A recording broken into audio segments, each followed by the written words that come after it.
안녕하십니까. 우여한 목사입니다. 오늘 말씀 통해서 우리 속에 감사하지 않는 아홉을 찾아서 열로서 온전히 감사할 수 있기를 기도합니다. 오늘 말씀은 누가복음 17장 11절에서 19절입니다. 요 절은 17절입니다. 예수께서 대답하여 이르시되 10사람이 다 깨끗함을 받지 아니하였느냐? 그 아홉은 어디 있느냐? 우리가 성도라면 마땅히 감사를 해야 됩니다. 범사에 감사를 해야 되죠. 또 감사할 때 이점을 잘 알고 있어요. 감사하면은 마음에 행복이 있고 몸도 건강해지고 성령께서 역사하십니다. 그러나 사실 우리가 감사하는 것은 쉽지 않습니다. 우리 마음속에는 아홉은 원망 불평하는 마음이 있고 하나만이 감사하는 마음이 있습니다. 예수님이 10명의 문둥병자를 고쳤을 때 그 중에 한 사람만이 감사했다는 걸 보면 알 수가 있습니다. 우리가 감사하지 않는 그 아홉을 찾아서 열로서 온전히 하나님께 감사를 드릴 수 있기를 기도합니다. 11절에서 13절을 보겠습니다.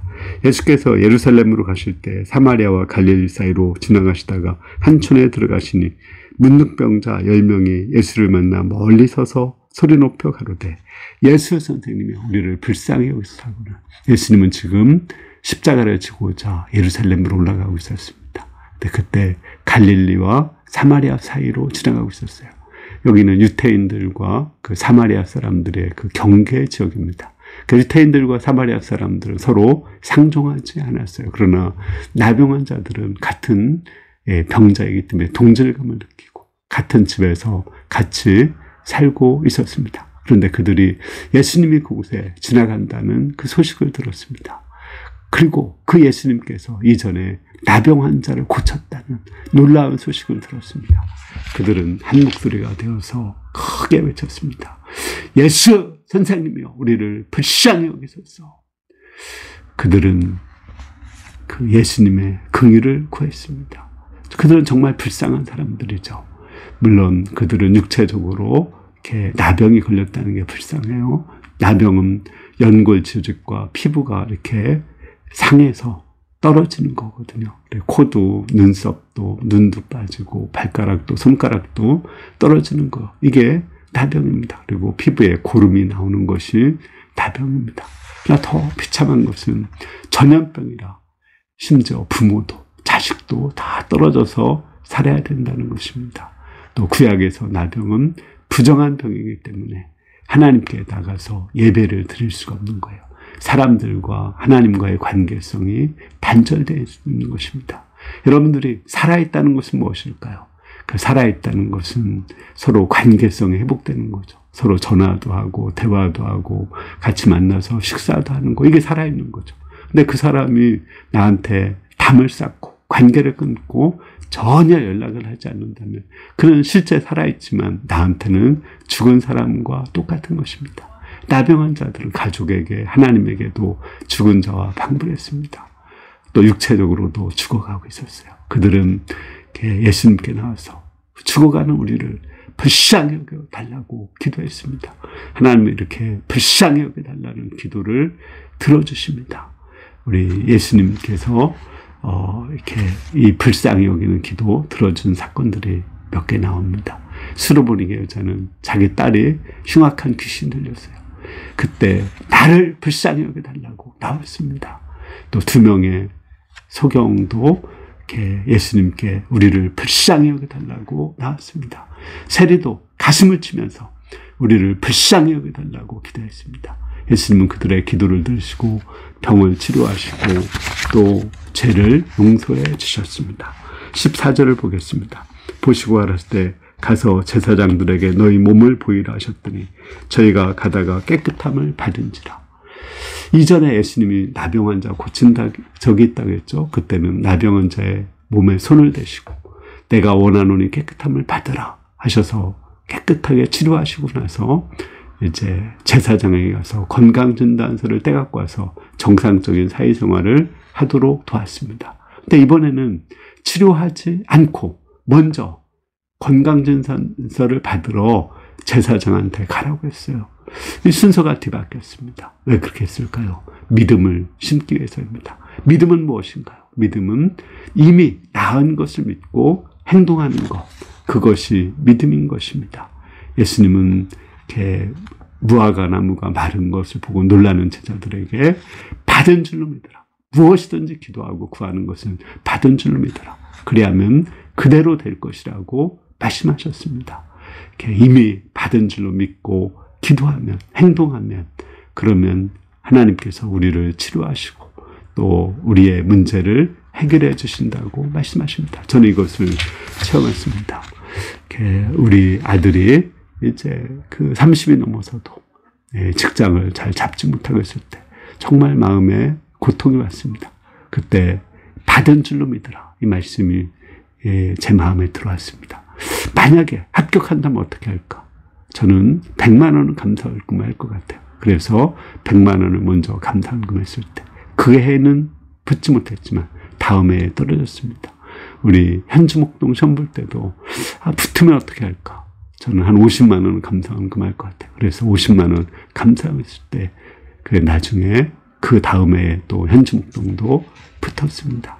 우리 한남목동이 자기 병이 치료되면은 자기는 중국어를 공부할 것 같다고 그래요. 그래서 지금 중국어를 공부하고 있다고 합니다. 이미 나은 것을 믿고 중국어를 공부하는 것입니다. 이것이 믿음입니다. 이렇게 순서가 바뀌는 거예요. 이렇게 치료해주면 감사하는 것이 아니라 감사하면 먼저 치료된 것을 믿고 감사하면 하나님께서 치료해 주십니다. 이렇게 10명이 다 치료를 받았을 때 어떻게 했을까요? 15에서 16절을 보겠습니다. 그 중에 하나가 자기의 나은 것을 보고 큰 소리로 하나님께 영광을 돌리며 돌아와 예수의 발 아래 엎드려 살해하니 저는 사마리아 사람이라. 병이 치료되었을 때 9명의 유태인들은 다 집으로 또는 친구 찾아서 갔습니다. 그런데 딱 한 명의 그 사마리아 사람만은 돌아와서 하나님께 영광을 돌리고 예수님 감사합니다 라고 말했습니다. 왜 이 사마리아 사람만 감사했을까요? 왜 9은 감사하지 않았을까요? 그것은 우리 인간 본성 자체가 악하고 원망하고 불평하는데 익숙해져 있고 감사하는데 익숙하지 않기 때문에 그렇습니다. 근데 특별히 사마리아 사람만이 감사한 데는 특별한 이유가 있다고 생각됩니다. 유태인들은 자기들이 치료받은 것을 당연하게 여긴 거예요. 그러나 이 사마리아 사람은 이렇게 혼합 종교고 혼혈 종교가 되어서 하나님의 심판을 받을 자라고 생각했습니다. 그런데 은혜 받을 자격이 없는데 은혜를 주셨다고 생각하니까 감사할 수가 있었던 것입니다. 우리가 받은 것을 당연하게 여기면 감사할 수가 없는 거예요. 여러분들이 걷고 손발을 움직이고 생각하고 제정신으로 이렇게 상식적으로 생각하는 거, 눈으로 볼 수 있는 거, 먹을 수 있는 거, 배설할 수 있는 거, 이거 당연한 것이라고 생각합니까? 부모님이 계신 거, 가족이 계신 거, 교회가 있고 예배 드리고 말씀 보고 죄사함 받고 구원받은 거 당연한 것이라고 생각합니까? 그러면 감사할 수 없어요. 우리는 당연한 것이 아닙니다. 그렇지 못한 사람도 너무나 많습니다. 이것이 하나님의 은혜라는 것을 생각할 때 우리는 감사할 수 있습니다. 17절에서 18절을 보겠습니다. 예수께서 대답하여 가실 때 10사람이 다 깨끗함을 받지 아니하였느냐? 그 9은 어디 있느냐? 이 이방인 외에는 하나님께 영광을 돌리러 온 자가 없느냐? 예수님은 감사하지 않는 그 9명을 찾았습니다. 그들도 와서 하나님께 감사하고 하나님께 영광 돌리기를 원하셨습니다. 왜 그 9명은 감사하지 않았을까요? 아까 당연하게 여겼다고 생각했죠. 당연하게 여기면 감사할 수가 없는 것입니다. 또 우리의 마음속에는 이렇게 아주 악한 본성이 있는데 원하는 바위에 새기고 은혜는 물에 새기는 그런 악한 본성이 있습니다. 그렇기 때문에 이렇게 은혜는 쉽게 잊어버려요. 은혜 받기 전에는 막 투쟁을 하다가도 은혜를 받은 후에는 까맣게 잊어버리고 다 기억에서 사라지는 그런 악한 본성이 있습니다.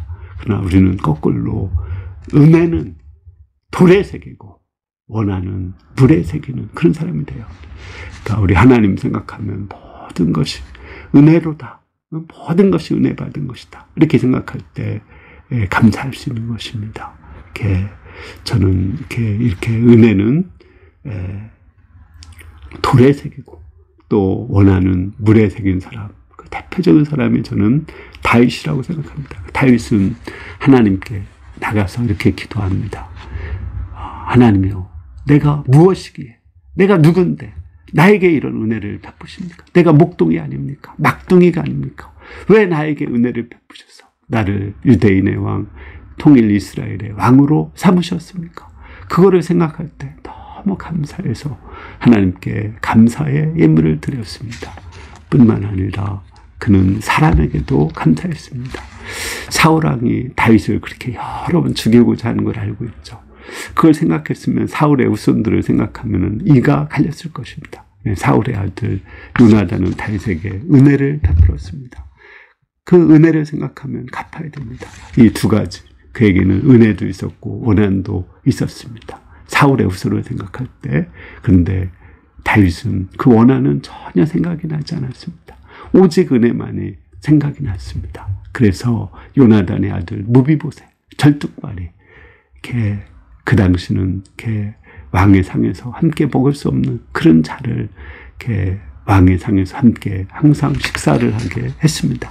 뿐만 아니라 사울의 모든 재산을 다 두어서 그에게 관리하도록 했습니다. 우리 마음속에도 왜 감사하지 않는가? 그 9의 그 요소를 찾아서 다윗처럼 감사를 해야 됩니다. 이 9명이 또 감사하지 않은 것도 우리가 이해하려면 이해가 돼요. 왜냐하면 이렇게 이제 치료받았지만 이미 건강하게 살고 있는 사람들과 자기를 비교하면 자기는 많이 뒤떨어져 있거든요. 다른 사람들에 비해서 많이 부족하거든요. 비교하면 감사할 수가 없습니다. 또 그 마음속에 이제 여러 가지 막 욕심이 생기겠죠. 그 욕심을 생각해도 감사할 수가 없습니다. 이제 취업도 해야 되고 결혼도 해야 되고, 그런데 이 늦은 나이에 이제 병이 나왔지만 어떻게 그것을 하는가, 이런 걸 생각하면 감사할 수가 없었던 것입니다. 이렇게 상대적으로 비교하고 욕심이 들어오면 감사할 수 없습니다. 우리는 그런 것을 회개하고 하나님의 은혜를 생각하고 하나님께 감사하고 사람들에게도 온전히 감사를 해야 됩니다. 19절을 보겠습니다. 그에게 이르시되 일어나 가라, 내 믿음이 너를 구원하였느니라. 예수님은 감사하는 그 사마리아 사람이 구원도 받았다고 했어요. 그 9명은 육신의 병은 치료되었지만 영혼의 구원은 받지 못했어요. 하나님 나라를 누릴 수 없었어요. 구원은 뭘까요? 구원은 관계성의 회복이죠. 그들은 병은 치료되었지만 예수님을 그리스도로 만나지 못했기 때문에, 예수님과 관계성이 회복되지 않았고 예수님을 그리스도로 믿지 않았기 때문에 하나님과의 관계성도 회복되지 않았습니다. 그들은 구원을 받지 못한 거예요. 그러나 감사하는 한 사람, 사마리아 사람만이 이렇게 육신도 구원받고 영혼도 구원받고 사람들과의 관계성도 구원을 받았습니다. 결론적으로 하나님께서는 내 9은 어디 있느냐 찾으십니다. 감사하지 않는 9명을 찾으시고 내 속에서 감사하지 않는 그 9가지 요소, 그거를 회개하고 찾고 회개하기를 원하십니다. 우리가 감사하면 영혼의 구원을 받고 은혜 위에 은혜가 넘치게 되죠. 이렇게 감사할 때 아까 처음에 얘기한 것처럼 성령께서 역사하고 은혜 위에 은혜가 임합니다. 사도 바울이 감옥에서 감사했을 때 쇠사슬이 풀리고 감옥문이 열리는 놀라운 역사가 있었습니다. 18절은 촛불에 감사하면은 달빛을 주시고 달빛에 감사하면은 햇빛을 주신다고 말씀했습니다. 이렇게 감사하면 점점 은혜의 세계로 나가게 됩니다. 그러면 감사하지 않으면 어떻게 될까요? 이렇게 치료는 받고 감사하지 않으면 우리 속에 하나님이 거하실 수 없으니까 깨끗하게 된 그곳에 7 귀신이 들어옵니다. 예수님이 38년 된 병자를 고쳤죠. 감사가 없었어요. 예수님께 원망했어요. 왜 나를 안식일에 고쳐서 핍박받게 하느냐 원망했습니다. 그랬을 때 예수님이 그를 찾아가서 말씀하셨어요. 더 심한 것이 생기지 않게 다시는 죄를 범치 말라. 그가 감사하지 않고 원망 불평할 때 7 귀신이 들어가고 더 심하게 된다고 했습니다. 여러분들이 하나님께 은혜를 받았죠. 감사해야 됩니다. 감사하고 온전히 100% 감사해야 됩니다. 그럴 때 우리는 점점 더 은혜의 세계로 나가고 하나님 나라를 누리고 하나님 나라에 갈 수 있습니다. 여러분들이 그 감사하지 않는 아홉을 찾아서 회개하고 열로서 온전히 하나님께 감사하고 하나님을 찬양하고 영생을 얻고 하나님 나라에 들어갈 수 있기를 기도합니다. 아멘. 기도하겠습니다. 은혜로우신 주님, 하나님이 우리에게 주신 은혜가 한량없이 큽니다. 우리가 이를 생각하고 감사하고 또 감사하는 온전히 열로서 감사하는 자가 되게 도와주시기를 기도합니다. 예수님의 이름으로 기도했습니다. 아멘. 여러분들 감사하는 사람 하면 누가 떠오릅니까? 저는 오프라 윈프리가 떠오르는데 그는 감사일기를 썼죠. 저도 올해 감사일기를 쓰면서 이렇게 감사 제목을 찾고 있습니다. 그때 감사가 점점 풍성해졌습니다. 여러분들도 올해 감사일기를 쓰면서 또 이제 마지막 마치고 내년도 감사일기를 썼으면 좋겠습니다. 예, 감사합니다.